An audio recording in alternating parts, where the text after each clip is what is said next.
আমি আপনাদের বলি, একটা কাজ হোক, তৃণমূল কংগ্রেসের কে বলুন যে একটা কাজ করো, তোমরা মমতা ব্যানার্জিকে একদিকে রাখো, আমরা নওশাদ ভাইকে একদিকে রাখি, একটা ওপেন ডিবেট হোক, একটা ওপেন ডিবেট হোক। মমতা ব্যানার্জিকে আমি প্রমাণ করে দেবো, দলিত, আদিবাসী, হিন্দু, মুসলমান নির্বিশেষে শিক্ষা, স্বাস্থ্য, কর্মসংস্থানে গত 14 বছরের আপনি বাংলার মানুষকে ধ্বংস করেছেন। এগিয়ে বাংলা নয়, পিছিয়ে বাংলা, এটা আমি প্রমাণ করব। এটার উপরে হবে। আমি যদি মমতা ব্যানার্জিকে প্রমাণ না করতে পারি, তাহলে আমি তৃণমূলের ঝান্ডা ধরে নেব, তাহলে তৃণমূলের লাভ হবে। আর একটা কথা, মমতা ব্যানার্জিকে আমি প্রমাণ করাবো উনার আমলে বাংলা এগিয়ে যাচ্ছে না, পিছিয়ে যাচ্ছে। এটা প্রমাণ করালে মমতা ব্যানার্জি তাহলে কি করবে? একদম নয় ভাই, দরকার নেই ভাই। আমার 14 বছর বাংলাটাকে শেষ করে ফেলেছে। এবার বলবো, মা আমার, আপনি পরাজিত হয়েছেন, এবার একটু বৃন্দাবনে গিয়ে ধর্মকর্ম করুন। আমি বলছি না ধর্মকর্মের কথা, বলেছে উনার ভাইপো অভিষেক ব্যানার্জি।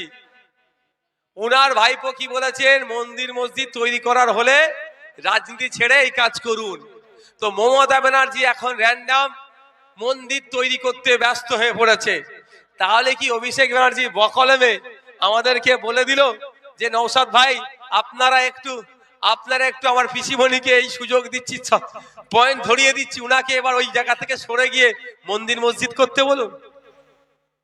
ও কি বলে, মুর্শিদাবাদে মসজিদ হলে অসুবিধে হয়ে যাচ্ছে, আর দীঘায় মন্দির হলে অসুবিধে নয়। আমার বক্তব্য, মন্দির মসজিদ তৈরি করা সরকারের কাজ নয়। সরকারের কাজ হচ্ছে যারা মন্দির মসজিদে যায় তাদের রুজি রুটি বাড়ছে কি বাড়ছে না। যেমন আপনারা কেউ মন্দিরে কেউ মসজিদে যান, তা আপনাদের রুজি রুটি বাড়ছে কি বাড়ছে না, এটা সরকারের দেখার দায়িত্ব। যারা মন্দির মসজিদে যাচ্ছে তারা নিরাপদে আছে কি না নয়, সেটা দেখার দায়িত্ব সরকারের।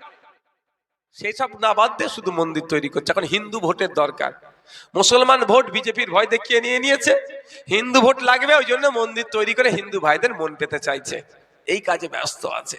তাই আমি আপনাদের বলি, মমতা ব্যানার্জি ডিবেটে অংশগ্রহণ করবে না।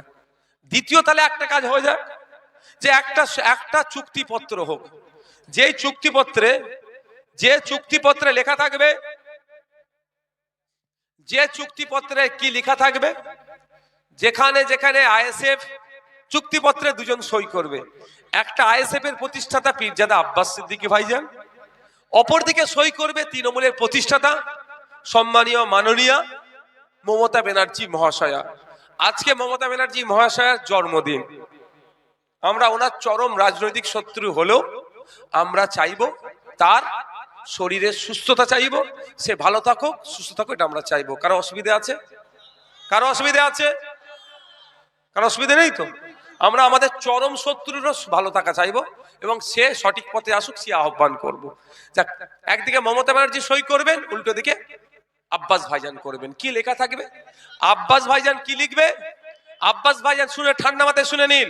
আমি যাওয়ার পরে তৃণমূলের নেতারা আমার বক্তব্য নিয়ে কিচ্ছু কাটতে পারবে না, তারা শুধু বলবে যাই বলো না বিজেপির সুবিধা হবে। তারও ওষুধটা দিচ্ছি, ঠান্ডা মাথায় শুনে নিন।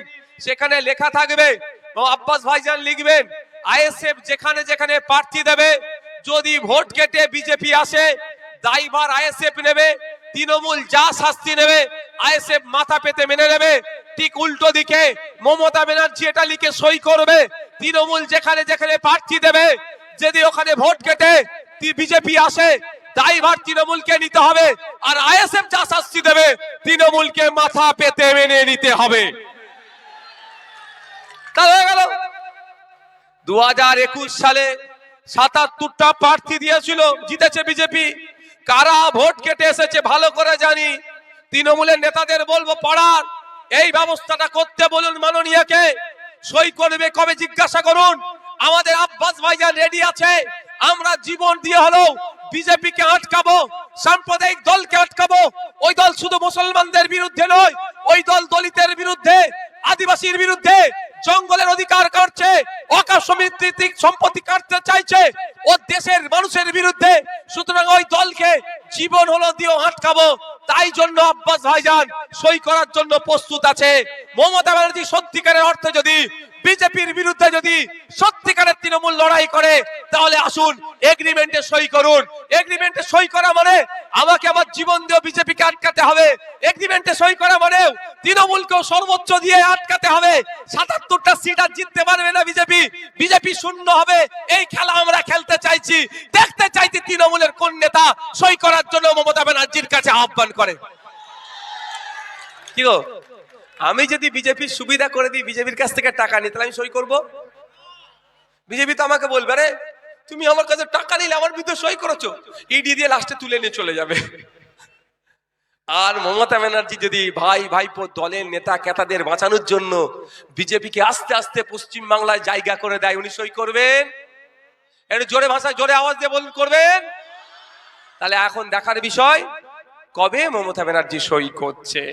আমি আপনাদের বলি সই করবে না, কারণ ওরাই বিজেপিকে ফ্রন্টে নিয়ে এসে লড়াই করার কথা অনেক আগে বলেছিল 2000 সালের দিকে, আর এখন ফ্রন্টে নিয়ে এসে লড়াই করছে। শুধু ফ্রন্টে নয়, এখন সিট কে কটা নেবে তাও অ্যাডজাস্ট হচ্ছে, কারণ যদি বিজেপির কথা শুনে না চলে তাহলে এগুলোকে অ্যারেস্ট করবে। আর এইসব বলার পরে যদি বাই চান্স হতে মমতা ব্যানার্জি সই করেছে সকালে, দেখবেন বিকালে সন্ধ্যা হয়েছে, তিহার জেলের চা খাচ্ছে তৃণমূলের অনেক নেতারা, তুলে নিয়ে চলে যাবে। তো যেই মমতা ব্যানার্জি সই করবে বিজেপিকে আটকানোর জন্য এগ্রিমেন্টে, সেই দেখবেন কেন্দ্রের এজেন্সি লাপালাপি করে সব কটাকে তুলে ফ্লাইটে করে পাঠিয়ে দেবে কোথায়? তিহার জেলে। সন্ধ্যাবেলা দেখবেন তিহার জেলে লাল চা খাচ্ছে এই নেতারা। তা উনি ওনার দলের লোকেদেরকে বাঁচানোর জন্য যদি আপনাকে আমাকে বিজেপির মুখে ঠেলে দেয়, তাহলে আপনাকে আমাকে বাঁচার জন্য তাহলে তৃণমূল বিজেপির বিরুদ্ধে লড়াই করতে হবে কি হবে না ভাই? তাই আপনাদের বলবো লড়াইটা চালিয়ে যেতে হবে গণতান্ত্রিক প্রক্রিয়াতে। আইন হাতে কেউ তুলে নেবেন না। পুলিশ প্রশাসন আছে, আপনারা তাদের সহযোগিতা করবেন।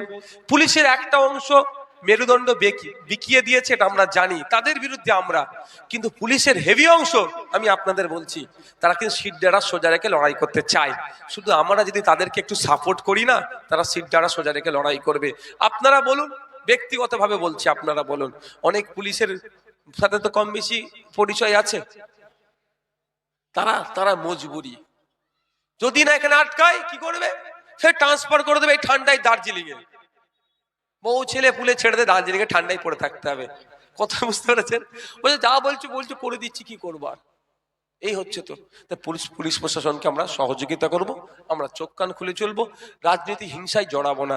শুভেন্দু অধিকারী মমতা ব্যানার্জি যদি হাতাহাতি না লড়াই করে, কুণাল ঘোষ দিলীপ ঘোষ হাতাহাতি না লড়াই করলে, সুজন চক্রবর্তী ফিরাদ হাকিম সাহেব হাতাহাতি লড়াই করেনি, মোহাম্মদ সেলিম সাহেব আর এদিকে বিমান বাবু হাতাহাতি, আপনার বিমান ব্যানার্জি মহাশয় হাতাহাতি লড়াই করছে না, আপনি আমি এই কাজির চড়াই Trinamool ISF BJP CPM Congress কেন ভাই লড়াই করব? আমাদের কি চর্বি বেশি? ওরা দলের ধরতে গেলে মালিক, ওরা দলের মালিক ধরতে গেলে তারা লড়াই করছে না, তারা বরঞ্চ এসি রুমে বসে চা খাওয়াচ্ছে। মমতা ব্যানার্জি শুভেন্দু অধিকারীকে বিধানসভায় এসি রুমে চা খাওয়াচ্ছে, আর আপনি এখানে মারপিট করে মাথা ফাটিয়ে দিচ্ছেন। এটা বুঝতে হবে আপনাদের। তা আমি অনুরোধ করবো, এটা আইএসএফ এর যারা নেতৃত্বরা আছে, আজকের পর থেকে এখানে যার যে দল ইচ্ছা করে করবে, তৃণমূল সিপিএম কংগ্রেস আইএসএফ যাই আছে দেখার দরকার নেই। আপনারা অন্তত নন এসিতে বসে চা খাবেন। ওরা এসিতে বসে চা খাচ্ছে, আপনারা অন্তত নন এসিতে বসে চা খাবেন। নেতা কেতারা যারা আছেন, যার একটু টাকা বেশি তাকে বলুন, এই ভাই তুমি বিলটা মিটাও। যার টাকা বেশি আছে না, ওই ভালোবাসার পরিবেশ তৈরি করতে হবে আমাদেরকে। ওই ভালোবাসার পরিবেশ তৈরি করতে, কার জন্য আপনি মারপিট করছেন ভাই? কার জন্য আপনি মারপিট করবেন? এখানে একটা ক্ষতি হয়ে গেলে নওশাদ সিদ্দিকীকে আসতে 1.5 ঘন্টা টাইম লাগবে, শুভেন্দু অধিকারীকে আসতে 2.5 ঘন্টা টাইম লাগবে, মমতা ব্যানার্জিকে আসতে 2.5 ঘন্টা টাইম লাগবে, কিন্তু বিপদে ঝাঁপিয়ে পড়বে সিপিএম কংগ্রেস আইএসএফ, কেউ দেখবে কেউ? তাহলে একটু আপনাদেরকে ভাবতে হবে। হিংসায় জড়াবেন না, বাচ্চাগুলোকে পড়ানোর ব্যবস্থা করুন, উচ্চশিক্ষায় শিক্ষিত করুন। এই যে এসআইআর নিয়ে আমরা তো সহযোগিতা আপনাদের করেছি, আগামী দিনেও করব, আপনারা নিশ্চিন্তে থাকুন। একটা বৈধ ভোটারের নাম কাটতে আমরা দেব না। যদি বৈধ ভোটারের নাম কেটেছে, মাঠে ময়দানে আন্দোলন সংগঠিত করব। আর দিল্লিগামী ফ্লাইট ধরার নির্দেশ পীরজাদা আব্বাস সিদ্দিকী আমাকে বলেছেন যে একটা পশ্চিমবাংলার বৈধ ভোটারের যদি নাম কাটে, তার পাশে কেউ থাকুক আর নাই থাকুক, খামচিহ্ন থাকবে, নওশাদ সিদ্দিকী থাকবে, আব্বাস ভাইজান থাকবে। আপনারা নিশ্চিন্তে থাকবেন, আপনাদের হয়ে আইনি লড়াই আমরা করব। একটা পয়সা আপনাদের খরচ করতে হবে না। আর এটা বলে যায়, হয়তো আপনার এলাকার আপনার ওয়ার্ডের কোন একটা তৃণমূলের নেতার নাম কাটা গিয়েছে, তৃণমূল পার্টি তাকে বাংলাদেশি বা ভিন্ন দেশের মানুষ বলে এড়িয়ে যদি যায়, নিশ্চিন্তে থাকবেন তার বৈধ কাগজপত্র নিয়ে গোপনে যদি আমাদের সাথে যোগাযোগ করে, তার পরিচয় গোপন রেখে তারও হয়ে আইনি লড়াই করার জন্য নওশাদ সিদ্দিকী প্রস্তুত আছে। কারো ক্ষমতা নেই একটা ভোটাধিকার কেড়ে নেওয়ার। মমতা ব্যানার্জির আশীর্বাদ আর শুভেন্দু অধিকারীর অভিশাপে কারো ভোটাধিকার যাবে না, কারো ভোটাধিকার আসবেও না, এটা মাথায় রাখবেন। কারো দয়াতে, কারো ভালোবাসাতে, কারো আশীর্বাদে ভোটাধিকার থাকবেও না, যাবেও না। সংবিধান আমার ভোটাধিকারে আমাকে পাওয়ার দিয়েছে। আর্টিকেল 326 মাথায় রাখবেন। সংবিধানের 326 নম্বর ধারা অনুযায়ী আপনার আমার ভোটাধিকার পেয়েছি। আমি আপনি ভারতীয় নাগরিক, 18 বছরের ঊর্ধ্বে আপনার আমার ভোটদানের স্বাধীনতা আছে। ভোটার লিস্টে নাম উঠবে আর্টিকেল 326 অনুযায়ী। এই ভোটার লিস্টে নাম যদি কেটে দেয়, ইলেকশন কমিশন অফ ইন্ডিয়ার বিরুদ্ধে মাঠে ময়দানে লড়াই করব। আর আপনাদের জন্য সুপ্রিম কোর্টে আমি যাব, দিল্লিগামী ফ্লাইট ধরবো, আইনি লড়াই করে আপনার ভোটাধিকার ফিরিয়ে নিয়ে আমরা আসবো। নিশ্চিন্তে থাকবেন, হিংসায় জড়াবেন না। কিন্তু মমতা ব্যানার্জি কি বলেছিল? এসআইআর করতে দেব না। 90,000 অফিসার মমতা ব্যানার্জি দিয়েছে এসআইআর করার জন্য। প্রায় জানেন আপনারা কয়েকশো কোটি টাকা দিচ্ছে এসআইআর করার জন্য মমতা ব্যানার্জির। খোঁজ নিয়ে দেখে নিন, বুঝতে পারছেন কি বলছে? তাহলে সাপ হয়ে কামড়াচ্ছে, ওঝা হয়ে ঝাড়ছে। এবার আমাদেরকে কি করতে হবে? সাপটাকেও ধরতে হবে, ওঝাটাকেও ধরতে হবে। বুঝতে পারছেন তো কি বলতে চেয়েছি? ভালো থাকবেন, সুস্থ থাকবেন। আজকে তিলোত্তমা, তামান্না, আনিসের স্মরণে রক্তদান শিবিরে যারা রক্ত দিয়েছেন, প্রত্যেকটা রক্ত যোদ্ধাকে ধন্যবাদ জানাই। প্রশাসনের বন্ধুদেরকে ধন্যবাদ জানাই। দর্শকের আসনে বসে থাকা, দাঁড়িয়ে থাকা নারী পুরুষ নির্বিশেষে, মা বাপ ভাইরা নির্বিশেষে যারা উপস্থিত হয়েছেন, প্রত্যেককে ধন্যবাদ জানিয়ে আমি আমার বক্তব্য এখানেই সমাপ্ত করছি। ইন্ডিয়ান সেকুলার ফ্রন্ট জিন্দাবাদ, কাজিরডাঙ্গার জনগণ জিন্দাবাদ, আপনার নেতৃত্বগণ জিন্দাবাদ।